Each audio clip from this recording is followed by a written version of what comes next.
हिंगोली जिल्ह्यातील केलसुला गावामध्ये असणाऱ्या कुमारेश्वर प्राचीन महादेवाच्या मंदिरामध्ये चक्क 3 नंदी तुम्हाला पाहायला भेटतील मित्रांनो. आणि तुम्ही कधी 3 नंदी एकाच मंदिरामध्ये पाहिले आहे का? नसतील पाहिले तर या व्हिडिओला शेवटपर्यंत बघा. तर रामकृष्ण हरी मित्रांनो, मी तुमचा मित्र नवनाथ राजमिंडे आणि मी आज आलोय शेनगाव तालुक्यात हिंगोली जिल्ह्यात असणाऱ्या केलसुला या गावामध्ये असणाऱ्या प्राचीन महादेवाच्या मंदिरातील दर्शनासाठी. तर मंदिरात गेल्यानंतर आपल्याला सर्वात प्रथम गणपती बाप्पाचे दर्शन होते. गणपती बाप्पाचे दर्शन घेऊन आपण जसंच मंदिरामध्ये दर्शनासाठी जातो तसंच तुम्हाला इथे भला मोठा असा हेमाडपंथी स्वरूपात बांधलेला तुम्हाला हा सभा मंडप पाहायला भेटतो.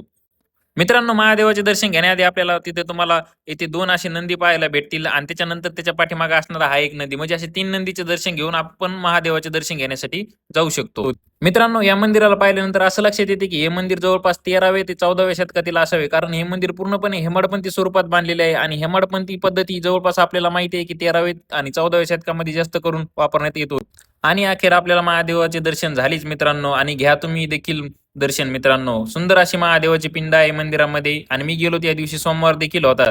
मंदिरामधून दर्शन घेतल्यानंतर मी निघालो बाहेरील परिसर पाहण्यासाठी आणि या परिसरामध्ये आल्यानंतर तुम्हाला येथे भली मोठी एक चिंच पाहायला भेटेल आणि बाहेरून मंदिराचा हा काही नजारा पाहायला तुम्हाला भेटतो. एकदम प्राचीन काळातील हे मंदिर आहे मित्रांनो. आणि मंदिराच्या परिसरामध्ये मला परत एक पिंड दिसली, मी त्या पिंडीचे देखील दर्शन घेतले. घ्या मित्रांनो तुम्ही देखील दर्शन, आणि हे दर्शन घेऊन मग आम्ही निघालो आमच्या पुढील प्रवासासाठी. तुम्ही जर का कधी केलसुला गावामध्ये आलात तर या मंदिराला एकदा नक्की भेट द्या. भेटू पुढच्या व्हिडिओमध्ये, आणि फॉलो आणि लाईक करून नक्की जा मित्रांनो.